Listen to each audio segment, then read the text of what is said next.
Hi, today I'm sharing with you my paint cart. A little over a year ago, my friends and I started going to Yaymaker classes, and after 5 paintings, one of my friends and I decided that we could do it on our own. So I put together this cart with things I've already had and some new stuff. So let me just go through my cart.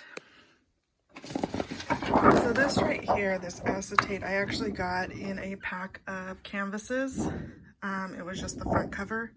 So I kept it, that way I could put it on top of my table under my easel and it doesn't get my table messed up.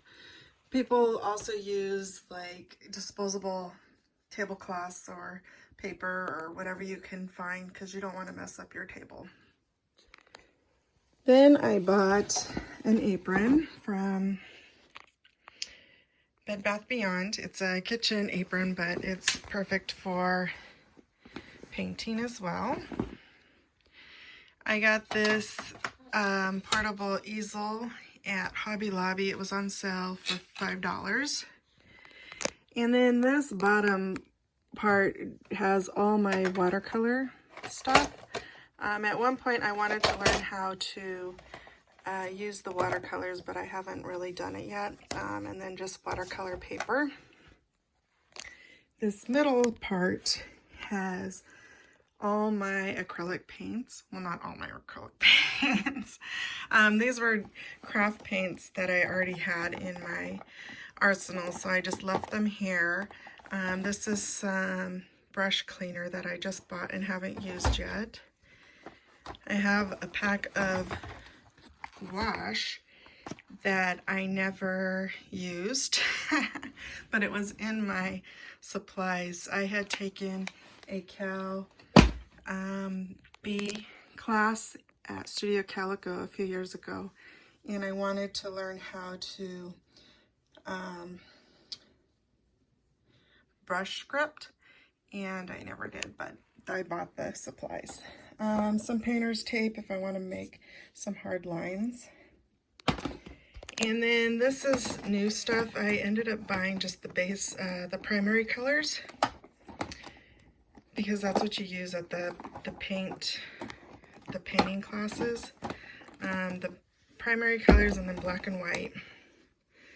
But then I went ahead and bought the brown, because brown is kind of hard to make. Different red and more white. And then I had bought the silver and gold and some iridescent. But then I decided I needed more colors. So I bought this 48 piece basic acrylic paint from Amazon. And I think it was like half off on Amazon. But it has a lot of colors. For me, purple is hard to make as well as magenta, so this makes it a little easier to paint different colors. Then I have some palettes that are really hard to wash, so I actually bought this palette paper. Where is it? Which is kind of just like wax paper, but it makes it easier to blend your colors, and then you just toss the paper away when you're done. I also found these palettes at Daiso, and they're disposable, so they're one-use disposable. And the other day my friend came over, well, before we were in a state of quarantine, and these were perfect for us to use because afterwards I just tossed them.